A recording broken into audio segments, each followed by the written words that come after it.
What? You've said these impending layoffs are due to Okay, why don't you lay off? Like, literally. Next question. Which White House official Your was mom. responsible? Next question. Okay, go. I have 2 questions. I have 2 questions. What Party City did you buy that blazer from? And also, shut up. The economic... Stop! I literally said, you guys, not to say the word economic. It's gonna make me upset. It was reported this morning that the president said... You're ugly? Yeah, I heard that. Next question. Am I almost done? You told me I had to do this for 5 minutes and then I get a fun drink from Starbucks. Follow-up question. No. Caroline. No. I- No. Like, you're so annoying. I wanted to ask about the president's Can plan. I ask a question? Like, that's what you guys sound like. Does the president have a plan to continue to drill? So actually, I just spoke with President Trump this morning and he had to say this about drilling.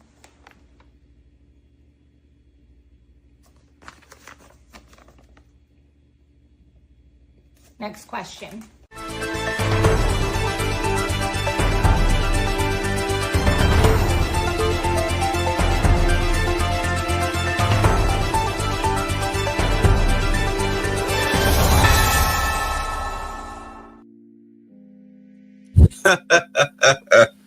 Good morning, good afternoon, good evening. Wherever this video finds you, welcome to Takes. I had to make fun of our girl there. So let's see what's going on here.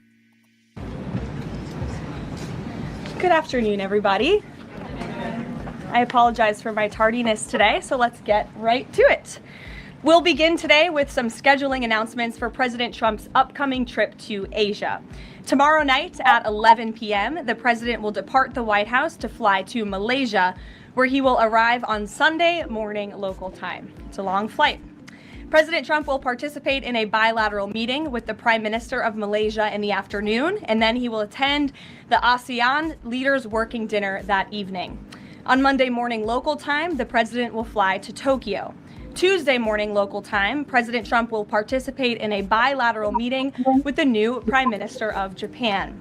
On Wednesday morning local time, the president will fly to Busan, where he will participate in a bilateral meeting with the President of the Republic of Korea, deliver keynote remarks at the APEC CEO luncheon, and then participate in a U.S. APEC Leaders Working Dinner. On Thursday morning local time, President Trump will participate in a bilateral meeting with President Xi of the People's Republic of China before departing to return home to Washington, D.C. On Thursday night, upon arrival in Washington, President Trump and First Lady Melania Trump will participate in Halloween at the White House, where they will welcome law enforcement, military, and foster families. And I know many of us look forward to that. In other news, we are now on day 23 of the Democrat government shutdown. Senate Democrats have voted 12 separate times now to keep the government closed. Innocent Americans are suffering every day as a result. More than 500,000 civilian federal employees will miss a full paycheck tomorrow. Thousands of small business loans are going unapproved each month. This means almost $4 billion in capital is being withheld from small businesses across the country. The Democrat shutdown is also causing severe impacts at airports across the country. In one single day this week, the FAA had to issue ground stops impacting flights at Houston's George Bush Intercontinental Airport and Hobby Airport. 13,000 air traffic controllers who ensure that we all fly safely are continuing to work without pay. This is egregious and truly sad. Some of them are reportedly being forced to turn to driving for Uber and taking on other second jobs to make ends meet as the Democrats continue to shut down the government. Pilots are calling on Democrats to end this dangerous political game. The president of the Southwest Airlines Pilot Association called for the clean continuing resolution to be passed, saying, quote, "Our air traffic controllers and the broader air traffic system are already operating under immense pressure. A government shutdown only compounds that stress and threatens the efficiency of our skies." I'm sorry, dude.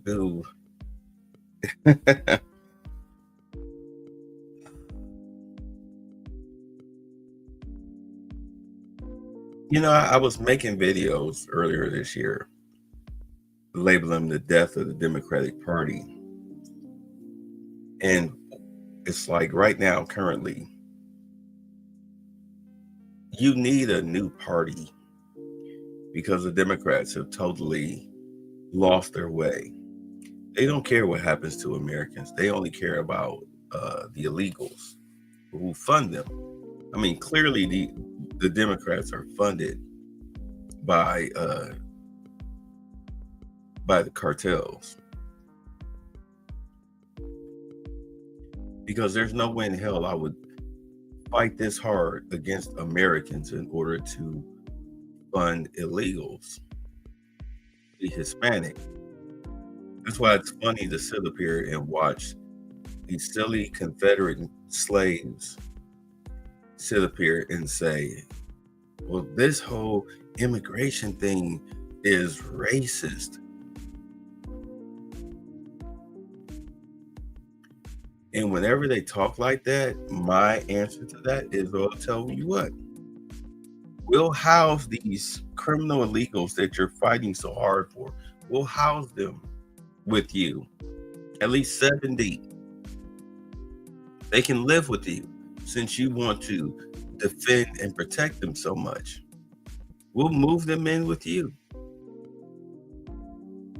And we'll move the rest into your neighborhoods, literally where you live in your little gated communities. And we'll see how much you want them there, how much you want to protect them outside of American interests. But you can always tell who pays you simply by what you hold dear. The Airline Pilots Association International, which represents more than 80,000 pilots, is sounding the alarm as well. They said this shutdown is undermining our system's safety. Resources are stretched thin, negotiations are delayed, and strain grows daily. With the Thanksgiving holiday approaching, we are nearing the busiest travel period of the entire year, when millions of Americans will go to airports to spend time with their loved ones. Let us be very clear from the White House today. If the Democrats continue to keep the government closed, we fear there will be significant flight delays, disruptions, and cancellations in major airports across the country this holiday season. If Democrats continue to shut down the government, they will also be shutting down American air travel. The White House is in constant communication with the air traffic controllers, with the airline associations, and with them, we urge Democrats to please pass the continuing resolution so we can just end this madness and this chaos and reopen the government. And that's the thing. Like, they don't care. They take private charters. They fly private jets, like Chuck Schumer, Nancy Pelosi, Hakeem Jeffries. They don't fly commercial. So they don't care. And my thing is, when it comes to the government shutdowns, there should be no such thing as a government shutdown. There should be no such thing as a government shutdown. When it comes to situations like this, where you're just trying to pass the budget and you don't agree because something that was literally signed into law, a big, beautiful bill, you want to reverse certain parts of it, it needs to go to the Supreme Court. Flat out. Or you just continue to argue about it. But there should be no such thing as shutting down the government. This is the government here. You have Confederate slaves sitting up here making TikToks talking about how they're going to rob grocery stores and you better not stop them. And if you follow them to the car, they've got something for you. Hopefully, places like Walmart, Kroger, Publix, and other large grocery store chains are smart enough to hire armed security to be there at the entrances and exits, waiting for you to be stupid enough to try something like that.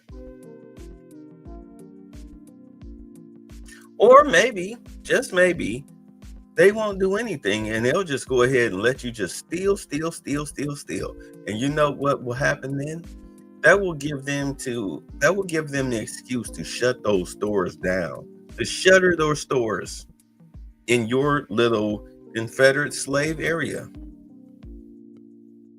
Because do understand, Chicago doesn't have Walmarts anymore. They lost all 4 due to theft. Portland lost their 2 Walmarts due to theft. California losing their Walmarts. They're losing their taco stands, their hamburger joints. I mean, a lot of businesses are shutting their doors. They're shuttering their businesses because of soft on crime, ridiculous tax increases, and pay demands by these states.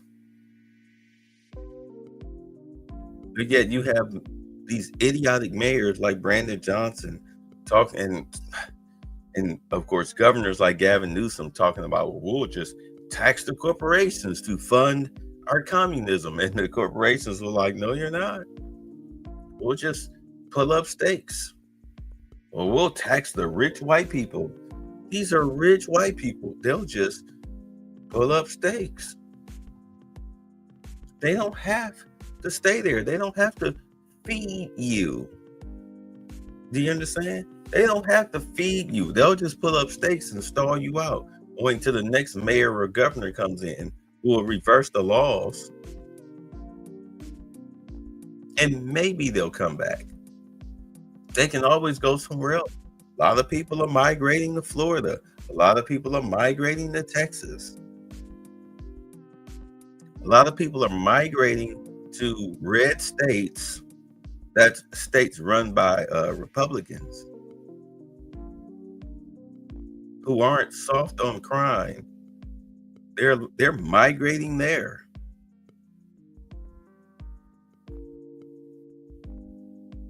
So they don't have to feed you. You can starve. You and your slave class confederacy, you and your slaves can starve to death. I know you don't care because you'll be out of office within 2 to 4 years and go on with millions of dollars that you stole or were paid off by whatever cartel or Antifa, George Soros, whoever pays you. Because you're certainly not a multimillionaire off of your little $200,000 a year salary or less. You can run off with them. That is, if you can survive a forensic audit, because it's coming.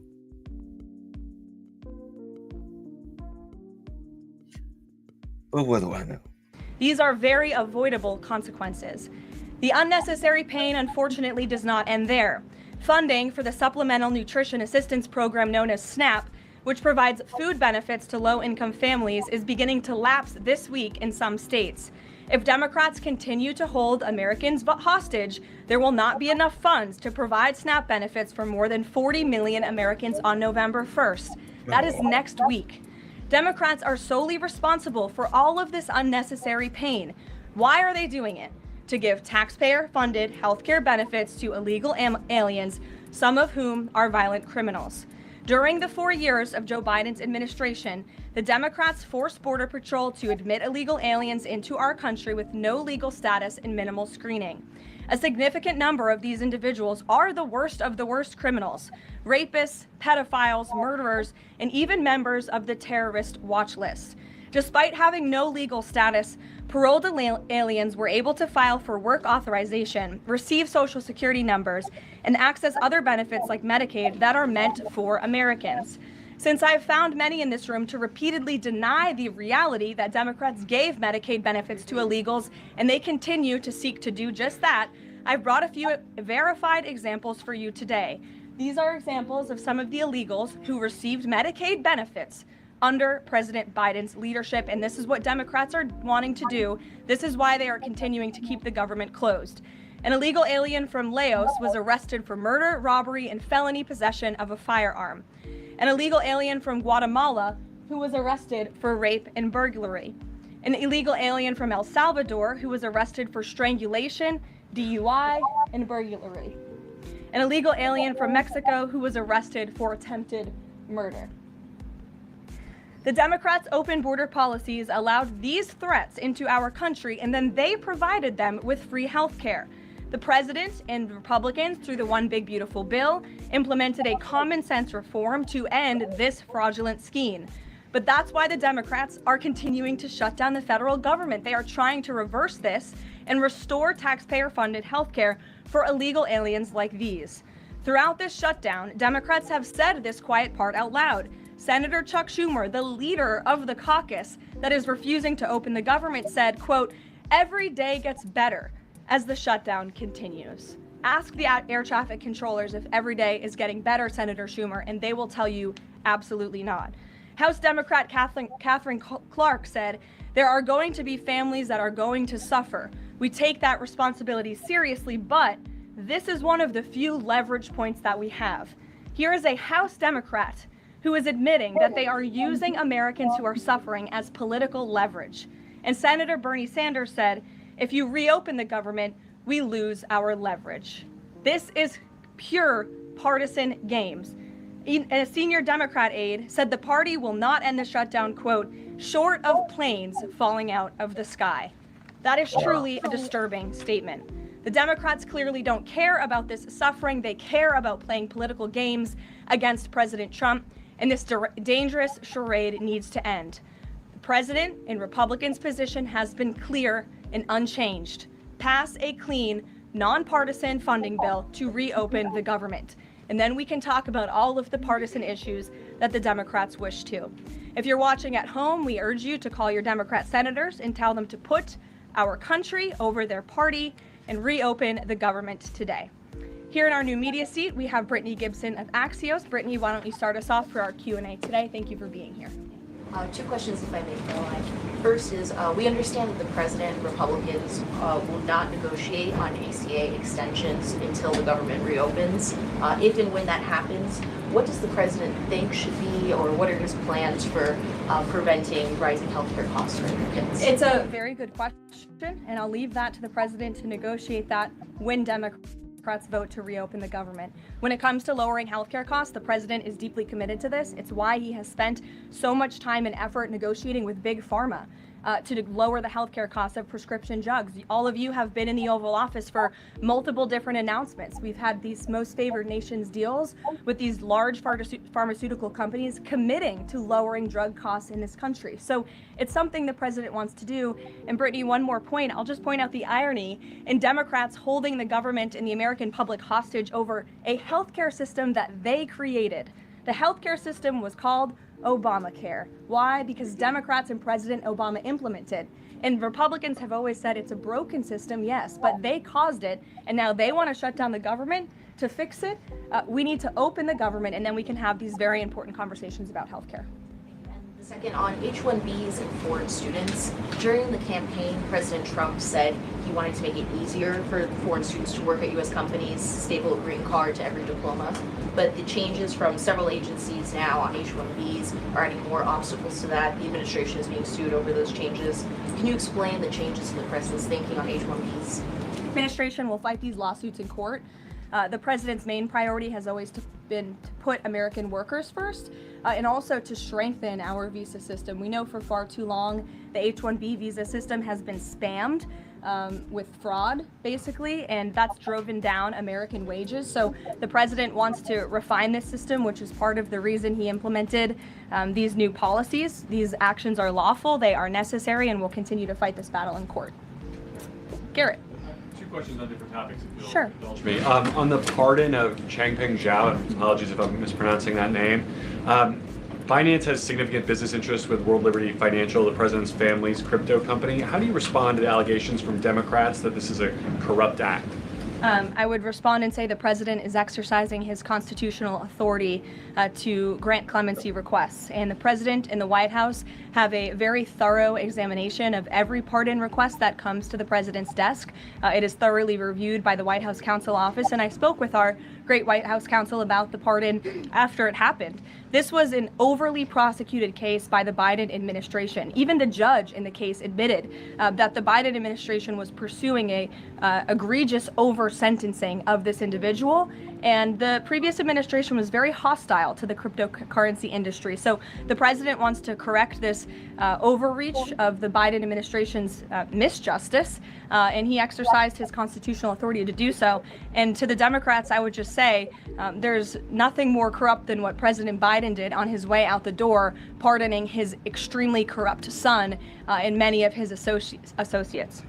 On the ballroom, first of which will probably be several questions about this today, I imagine.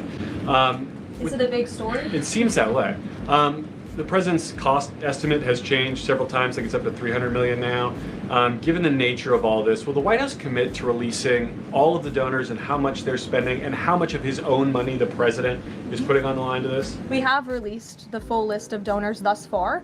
Perhaps there will be more people who want to generously contribute to this project. And the president, yes, has committed his own resources. And when he releases that information, which I'm very confident he will, you will all see that.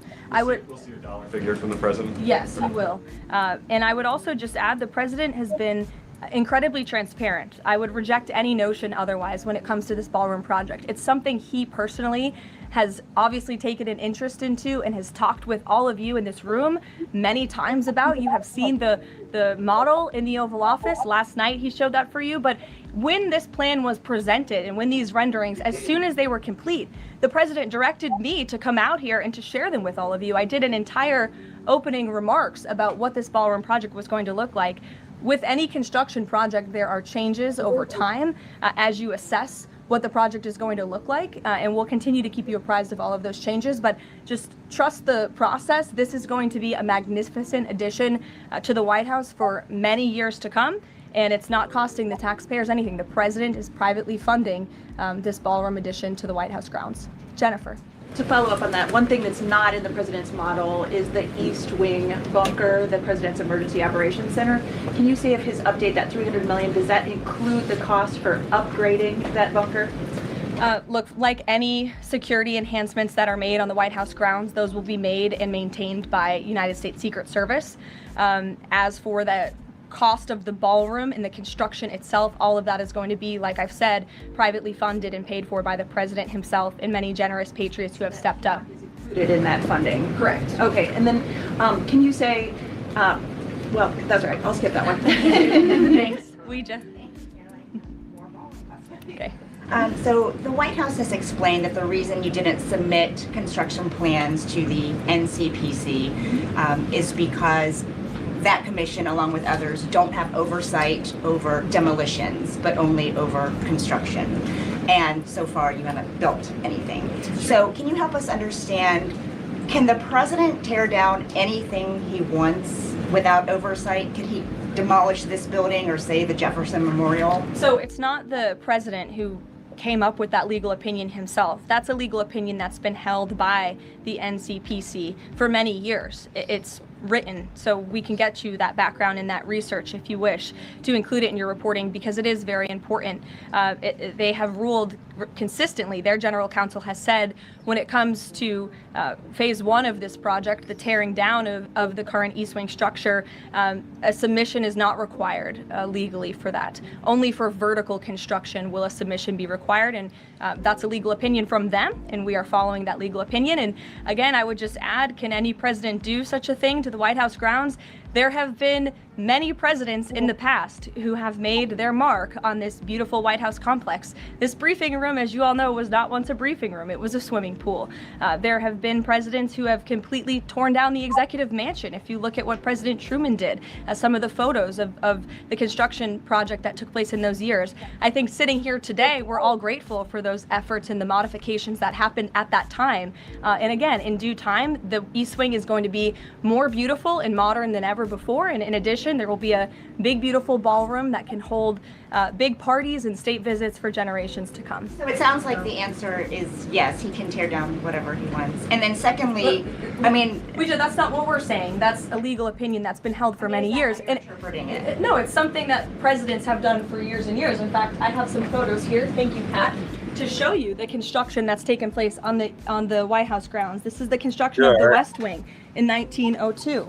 Look at this, the construction of the West Terrace in 1902. These images look quite similar to what you and the American people are seeing today, the construction of the East Terrace. Yeah, I mean, so apparently the Confederates are upset that Trump is updating the White House. It's the people's house. Well, considering how it was built with slave labor, I say go ahead. As an ADOS, I say go ahead, update it, put a ballroom in it. Especially if Trump is paying for it out of his own pocket, him and other billionaire donors. Go ahead. If Obama can put in a basketball court, a useless basketball court, if the Clintons can steal furniture and silverware and whatnot from the White House, then Trump can go ahead and put in a grand ballroom, a modernized ballroom, something you would think that the White House would already have. You know, so that way you can hold those White House correspondence dinners and everything. You would think that it already had a spot like that, but apparently not. Weird, huh? As well. You look at the construction of the West Wing expansion in 1934. So look, this is a legal opinion that's been held for many years. Look at, this is 1950. It looks a lot like what you're seeing today. Can he demolish anything he wants? What do you think that oversight? rubble is? How did that rubble get there? Right, so I'm asking, and then I'm that's asking you, how did the rubble many of get them there? are. Two Reagan, questions, go ahead. one on immigration and another on Venezuela. It's being reported that the semi-truck driver suspected. All right, hold on. All right, so I first look at the room. We got our California cutie. All right. See here, the chick that normally wears the bad shoes, she's not in here. That's not Caitlin Collins, but or is it? I know she's just as ugly as her. Let's see here. Where's our black guy with the bad toupee? I don't see him. And again, I need my glasses. Yeah, I don't see him. But it's fine. All right, let's get to it.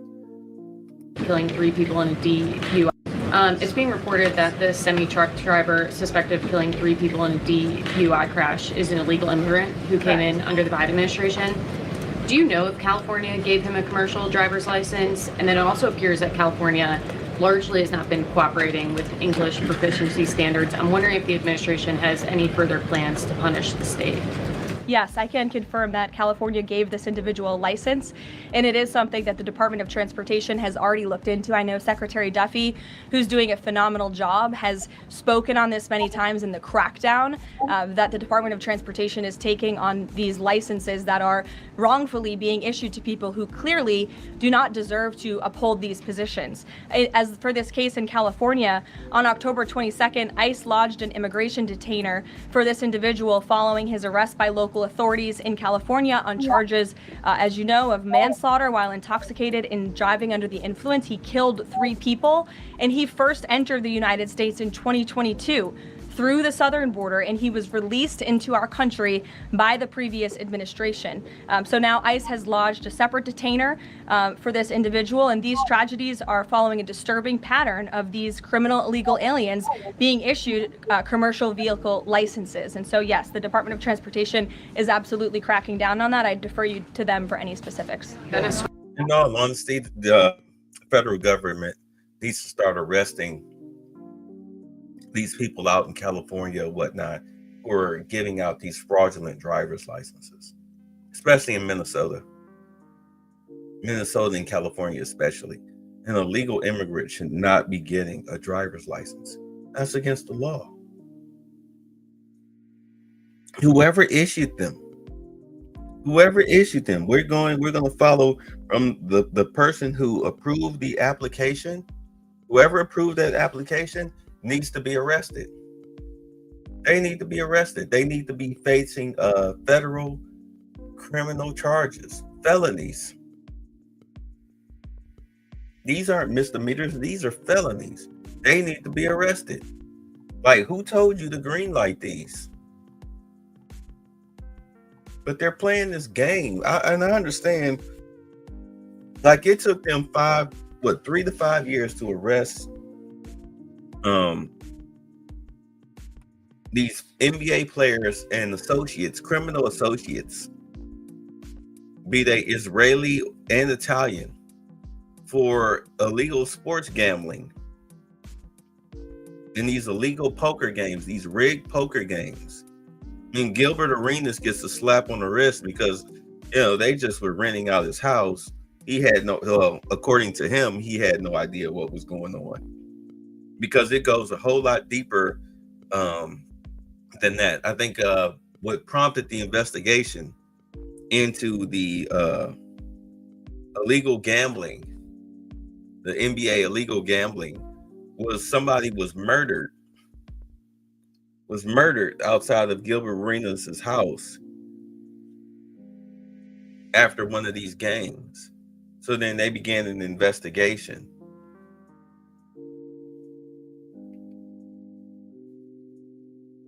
And they just followed the money.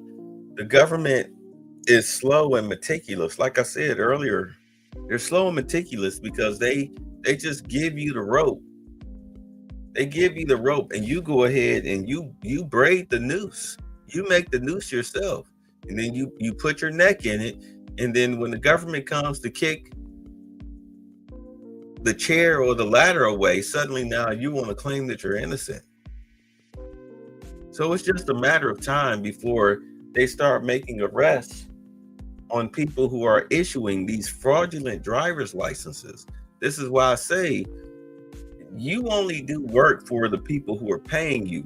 So clearly it's either the cartel that are paying you or it's George Soros and company that are paying you. But either way, they're paying you to break the law to the point where you're looking at 25 to life in prison, federal prison. You really think you're going to be protected? You really think that George Soros and the cartel is going to protect you from going to federal prison? No, you are a pawn, Brandon Johnson. You are a pawn, Gavin Newsom. You are a pawn, Fred Flintstone. You are a pawn, Karen Bass. You're a pawn. Mayor of Portland, you're a pawn. Michelle Wu, you just had a baby. You're really risking going to federal prison because you're taking money from an illegal enterprise.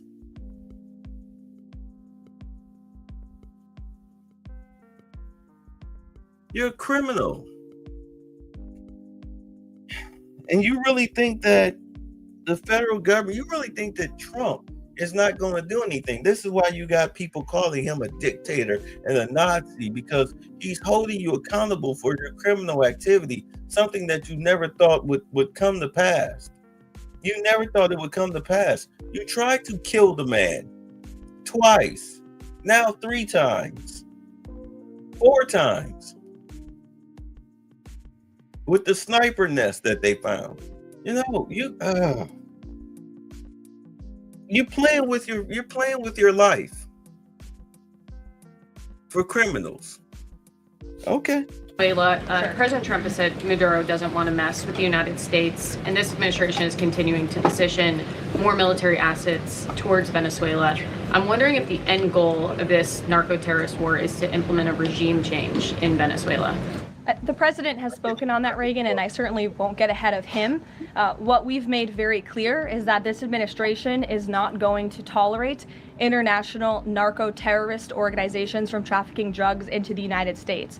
And these cartels over time have grown more armed, well-organized, and violent. They have financial means, sophistication, and capabilities needed to operate in the way this administration has. And they have illegally caused the deaths of tens of thousands of American citizens each year. So that's where we are right now with respect to Venezuela, but also any country that is sending purposefully illegal narco-terrorists to the United States of America to bring illegal drugs.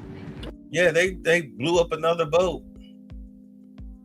They also blew up a submarine carrying drugs heading towards the United States. Why don't we go in the back? The U.S. and Colombia relationship right now is at one of its lowest points in decades. We heard what President Gustavo Petro had to say about President Trump. We heard yesterday the response from President Trump. Is there any kind of compromises or gestures from the Colombian president that President Trump would like to see in order to de-escalate the tensions? Is it possible a de-escalation? I don't think we're seeing de-escalation from the unhinged leader of Colombia right now, and I don't think the president, frankly, is interested in that at this point. He spoke on this yesterday, and I don't have anything to add to his comments. Go ahead. Yes. Thank you, Caroline. Thank you. In addition to the ballroom and the Rose Garden I'm going patio, into the back. Sorry. Go ahead. in addition to the ballroom and the Rose Garden patio, is the president looking at any other renovations or significant kind of projects here at the White House? Not to my knowledge, no. But he's a builder at heart, clearly, and so his heart and his mind is always churning about how to improve things here on the White House grounds. But at this moment in time, of course, the ballroom is really the president's main priority. Kristen. Last week, President Trump announced that he had a productive call with Vladimir Putin. They scheduled a meeting in Hungary. Since then, he has canceled the meeting and he has imposed sanctions on Russian oil companies. Can you talk about what changed that led to this dramatic shift, or even just what occurred in the last week that got us from point A to point B? Sure. Look, the president has always maintained that he would implement sanctions on Russia when he felt it was appropriate and necessary. And yesterday was that day. I think the president has also long expressed his frustration with Vladimir Putin and, frankly, both sides of this war. And he's always said in order to negotiate a good peace deal, both sides need to be interested in a good peace deal. And he feels as though,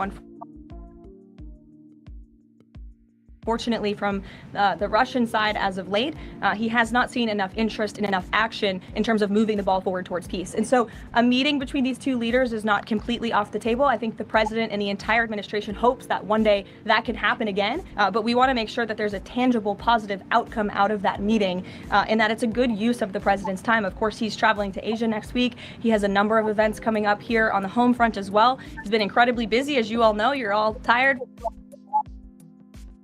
from covering him and his movements every day. And so we want to make sure it's a good use of the president's time, and the president doesn't want to waste his time, and he said that.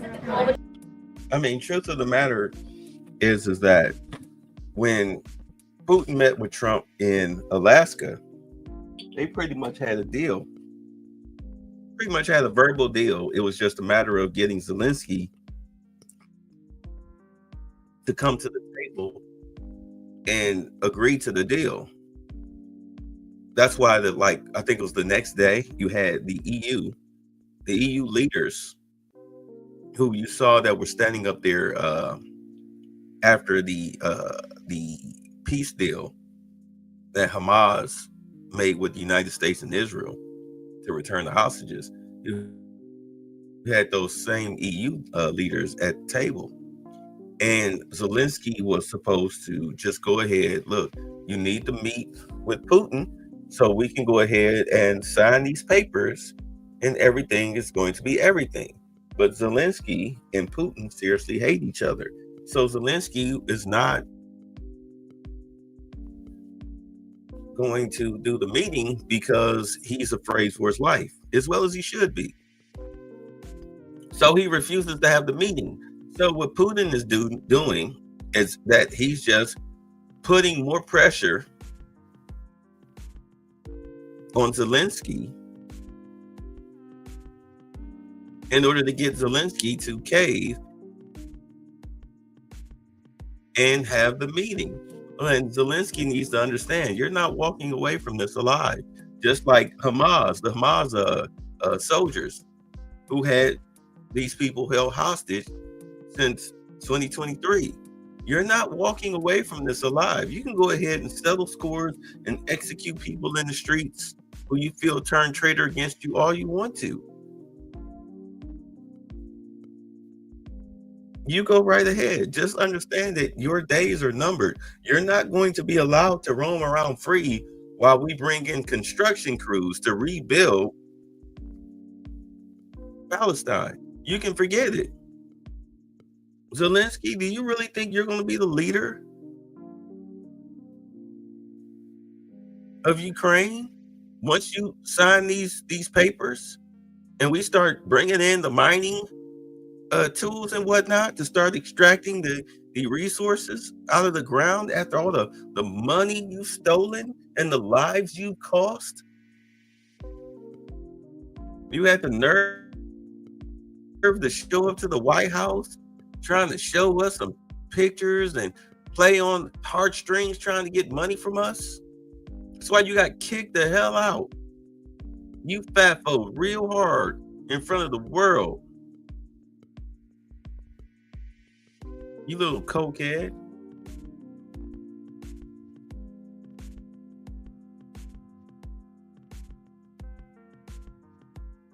But really, that's really what it's all about. That's why, Trump is like, you know what? You go right ahead. This will be the last thing I have to deal with. I'll deal with some other issues. But when you guys are ready to talk, you call me. Come on, give Zelensky some Tomahawk missiles. No. He better hit the Cash App, hit the Cash App, hit the Cash App. I'm not giving you anything. How about here? I'll give you this ink pen. I'll give you a date. Sit down with this man so we can sign this paperwork and get it done and over with. And then you can play catch me if you can. But until then, I'm not, no. No. I'm not bending over for you. And I don't care. In all honesty, Russia could level Ukraine for all we care.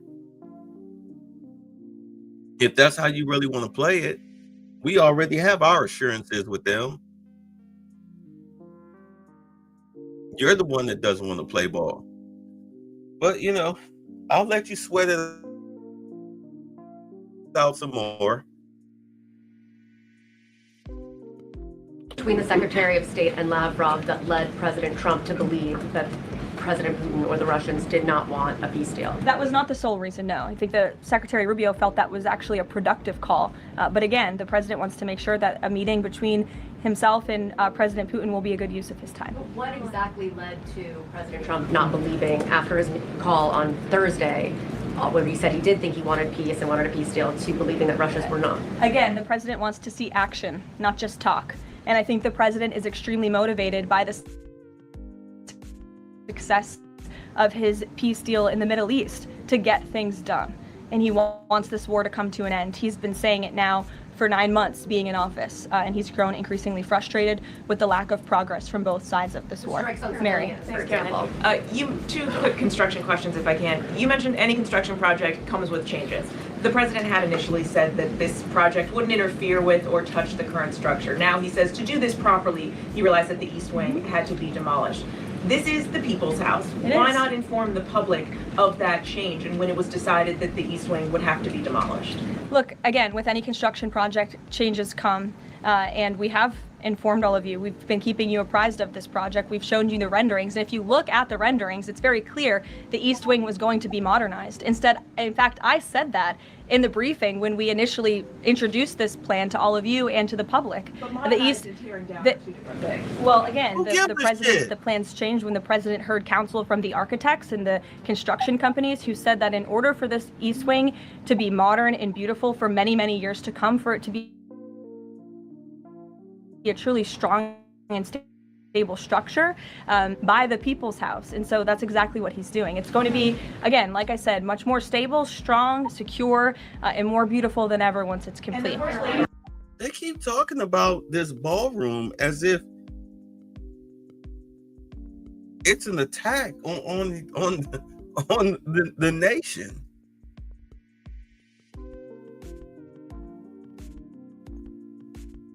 Who cares? Who cares? You have to tear down a part of the White House to rebuild it and modernize it to put in this ball. Who cares? Who cares? Is it coming out of your pocket? Are you going to live here? How are you inconvenienced? It's the White House. It's a very old structure. It needs to be revamped, revitalized and modernized. Really, in a lot of areas. This is just one of them. Y'all really pitching a bitch about them building a ballroom. You know, a place that when it's done, a lot of these media members will be sitting in there, because one of the main reasons why Trump decided to do it, because he was looking at the room that they're in, the press pool, which, by the way, the room that these people, look, let me show y'all something.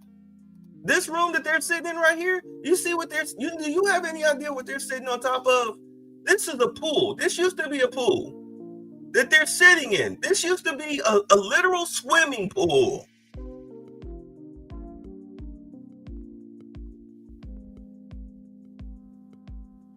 That's why they call it the press pool. It's a play on words. The pool is gone now. Kennedy used to be in here with his chicks, with the sausage just swinging. But Nixon felt that he sullied it, so he filled it in and turned it into the press room. So now, when that ballroom is done, they're going to be out of this room. They're going to be in the ballroom. They're going to start holding these Carolyn Levitt and Trump and J.D. Vance and whatnot. When they start holding their press meetings, their press galas, these press conferences, they're going to be in the ballroom. So these people won't be all packed in on top of each other like sardines all along the wall and whatnot. I mean, look how uncomfortable this is. Excuse me. If you don't get a seat, you're screwed. California Cutie has never sat down. This girl right here, I think she sat down maybe twice.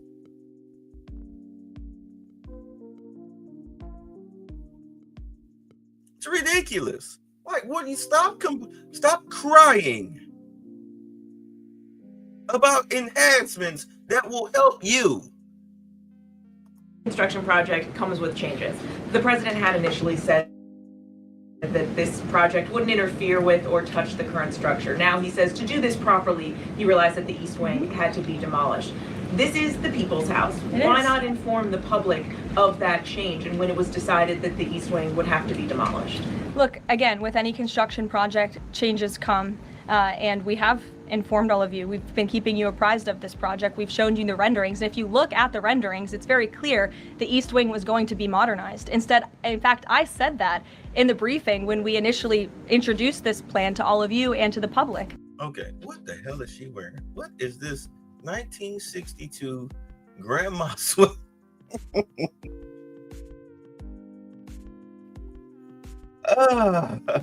I couldn't hold it anymore. It just looked so old. It looked like something that her grandma knitted for her. Yeah, honey, wear this to the press conference. You'll look so pretty.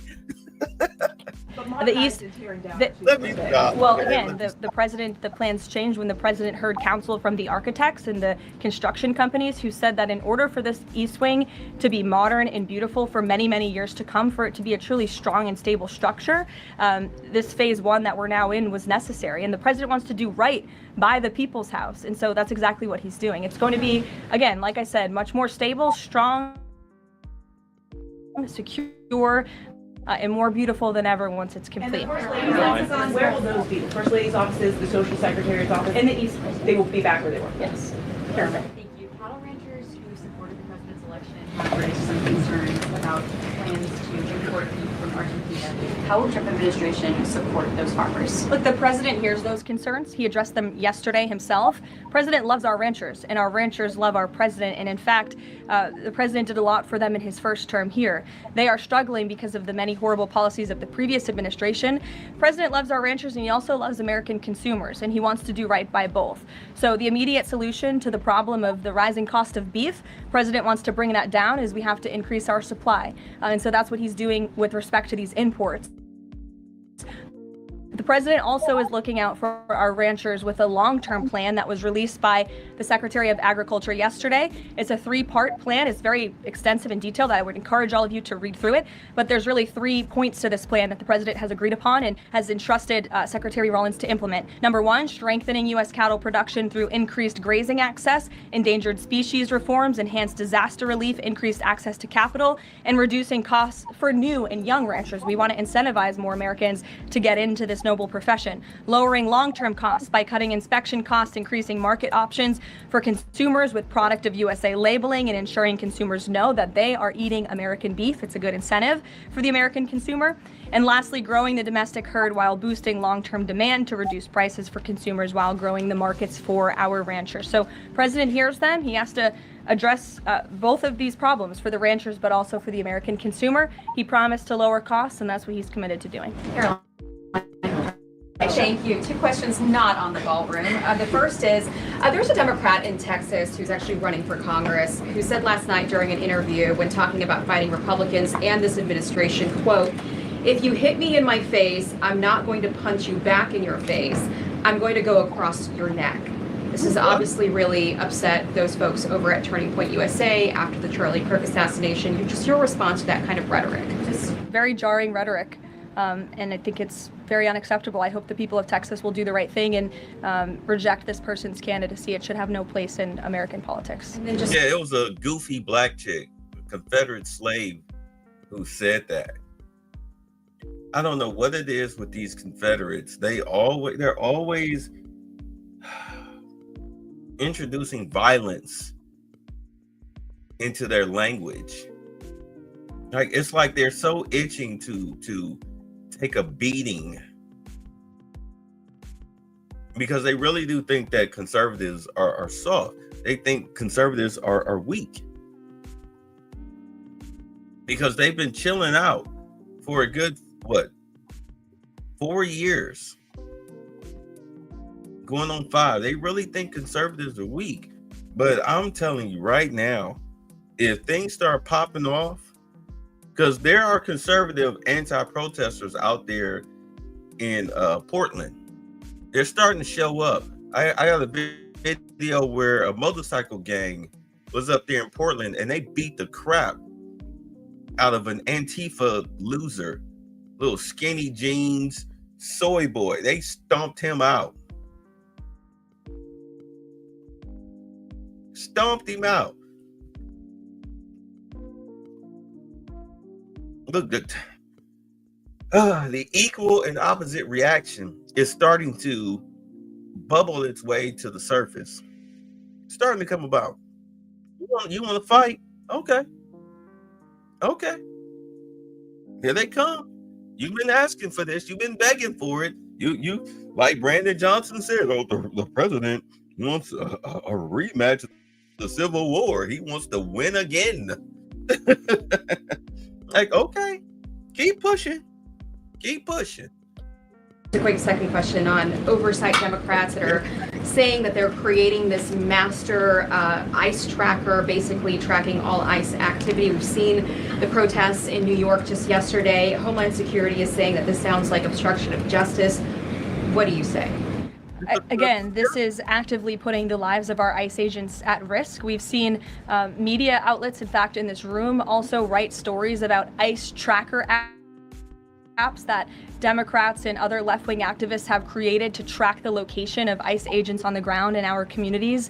Again, I've said this repeatedly and I will continue to say it. The men and women of ICE are outstanding people. I wish a Democrat on Capitol Hill would actually have the courage or the guts to stand up to their party and sit down with some of these men and women who are doing this incredibly difficult job of enforcing our federal immigration laws. They are, again, simply trying to enforce the law and do their jobs. And if Democrats spent a little bit more time understanding that and also focusing on the people who they are trying to get out of our country every single day. As I spoke about earlier, 3 innocent people in California California are dead because an illegal alien who Democrats let into this country was wrongfully issued a trucker's driving license and clearly was not fit for the job because he was driving intoxicated and killed 3 innocent people. Democrats should focus a little bit more on that. Stop trying to fight this president and this administration on every turn and restore law and order. That's all that we and these brave men and women of ICE are trying to do. Whoever these people that are creating these ICE tracker apps, they should be in prison. They should be in prison. They should be arrested. Because that's obstruction of justice.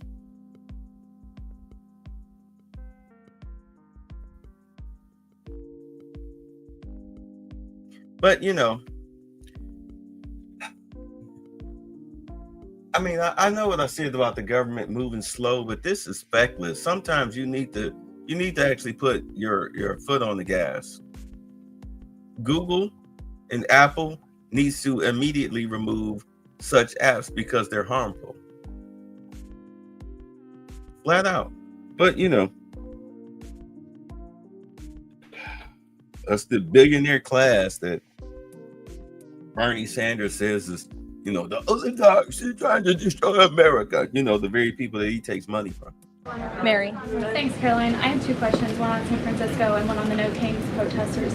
On San Francisco, the president said that he had a call with the mayor and he was planning on surging there, but now because the mayor really wants to fix it up himself, they're going to do that. Is this what Trump hopes happens in pretty much every city? The president hopes, and I've said this so many times, and I think the president's conversation with the San Francisco mayor last night and his statement today prove the president is willing to work with anyone across the aisle, across the country to do the right thing and clean up America's cities. He is genuinely interested in this effort to make our streets safer, to make our cities safe and clean again. And he heard from the mayor last night who told him that he is going to earnestly try to make his city better on his own. The president heard him out. He said, okay, I'll give you a chance. We'll be watching, and if you need us, we are here. And if I feel as though you continue to fail your citizens, the federal government may have to step in. But we'll continue to watch San Francisco, and that law enforcement operation has now been paused. Thank you. And then on the No Kings protesters, I saw videos of people explicitly calling for violence against Stephen Miller, against the president, shirts saying we don't have enough assassins, calling for more political violence. Does the president want to see arrests here, and are we going to see arrests of these types of explicit calls to violence? I would think myself, the president, and everyone here at the White House certainly hopes that anyone who is making violent and illegal threats in that way against public officials will be arrested and prosecuted. Sure. Thank you. 2 questions. Would the president support the Senate ending the legislative filibuster to end the shutdown? This is something I haven't heard the president talk about much, so I don't want to speak on him for it. I'll let him answer that question himself. And do you have an update on the NASA administrator nominee? Do you plan to nominate anyone soon? Or does the president nominate anyone soon? Sorry. I'll leave that to the president himself. He'll make a decision in due time, and when he does, you will hear directly from him, as you always do. Back, we'll give our friends in the back a chance. Yes. As you mentioned at the top of the briefing, USDA has warned that it will run out of funds to pay full SNAP benefits next month if the shutdown continues. Senator Hawley is floating a bill that would ensure SNAP benefits are continued to pay during the shutdown. Would the president support such a move? And you also announced that the administration was using tariff revenue to keep WIC going during the shutdown. How long will that last? And is anything similar being considered for SNAP? Yes, the administration would absolutely support that legislation. We hope that it would come over the finish line, but the bill that will get everyone paid and put everyone back to work is the clean continuing resolution. That's what the president and Republicans want to see. Ed, go ahead, Ed. Thanks, Caroline. On the Russian sanctions again, how much pressure do you think this sanctioning these 2 Russian companies actually puts on President Putin? Because the last administration sanctioned 2 other oil companies. So how much economic pressure is this really? A lot. If you read the sanctions and look at them, they're pretty hefty. And I saw some international news out of China this morning that they're scaling back oil purchases from Russia. We know India has done the same at the request of the president. The president has also pushed European countries, our allies, to please stop their purchases of Russian oil as well. So it's full court press for sure, and we expect that these sanctions are going to do harm, as the Secretary of Treasury said yesterday. Yeah, because you've got to force Zelensky and Putin to the table. You've got to force them to the table. Is this just the first step, or could there be more sanctions? I'll leave that to the president to decide. Sure. We've seen the video or heard the NBA gambling involved in the gambling issue there. Does the president gamble? What does he think about that? You know? What? I'm not sure. I don't think he does. I've been with him quite some time and I have not seen him gamble before. I don't think he's a big gambler, but you can ask him yourself for next time you have a chance to, Ed. Go ahead. Thank you, Caroline. I've got two Hi, quick Jake, questions. and then we'll go to you. Thank you. Okay. You're welcome. Two quick questions. Back to the ballroom. It is a very spectacular ballroom, according Thank to the you. renderings. And if it's half as nice as the one at Mar-a-Lago, then future presidents are really going to appreciate it. They will. Thank you, Jake. First of all, is there like an official name? Like, are we calling it the Trump Ballroom, or does the president have a vision for what the name for the ballroom is going to be? There will be an official name. I will let the president announce that once he firmly decides on it. Question is, looking at these renderings, and it kind of got me thinking, he's likely going to go down as the greatest builder of this era, and you've been in on a lot of those meetings with him. Has, to your knowledge, has the subject of rebuilding the Holy Temple in Jerusalem come up? It has not. No. It has What? not. I don't. I'm sorry, Jake. Go Talk ahead. to Netanyahu about that. Shut up. Get out of here. Could this clear the way for finance to resume U.S. operations?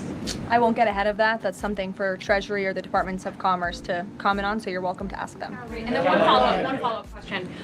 Any more details on the president's Walter Reed visit? The readout from his doctor mentioned advanced imaging. What procedure was he referring to? Advanced imaging is something that presidents receive and people receive when they go to the doctor. And so we provide a detailed readout of that physical, and I would encourage you back to that. Presidents and I don't know the exact imaging that took place, but as the physician's note said, the president is in incredibly good shape, and I think that's evidenced here every single day. Danny. Caroline. Back to the ballroom, I'm afraid. I just wanted to ask, because in July, the White House said that it would cost $200 million.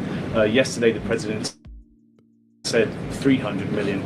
Is $300 million now the operative figure, and why did it go up by so much? $300 million is the figure, and again, it's not going to cost the taxpayers a dime. So we look forward to this project continuing, and we will continue to keep everyone apprised on it. Perhaps the president will even bring you all out to see it one day at the appropriate time. You're also going to hear from the president directly in about an hour. He's hosting an event with the Homeland Security Task Force.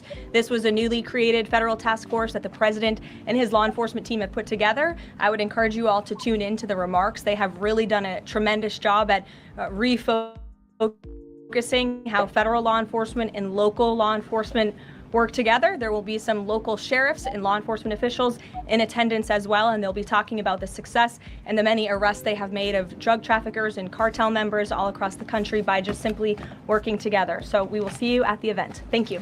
Thank you, Caroline. All right. I guess I'll cover that tomorrow. All right. Well, there you have it, folks. She didn't have to get as snarky and as snipey as she normally had to be, but I mean, it was, I guess, productive. But we'll see what happens with this shutdown, and if the SNAP benefits and other government employees, we'll see if they finally get their just due. See what happens with it. All right, you guys get some sleep. Now, gentlemen, Mr. Butler's been up north, I hear. Don't you agree with this, Mr. Butler? I think it's hard winning a war with words, gentlemen. What do you mean, sir? I mean, Mr. Hamilton, there's not a cannon factory in the whole South. What difference does that make, sir, to a gentleman? I'm afraid it's going to make a great deal of difference to a great many gentlemen, sir. Are you hinting, Mr. Butler, that the Yankees can lick us? No, I'm not hinting. I'm saying very plainly that the Yankees are better equipped than we. They've got factories, shipyards, coal mines, and a fleet to bottle up our harbors and starve us to death. All we've got is cotton and slaves and arrogance. That's treachery! All right, hi! Thanks for the fun! Get the fuck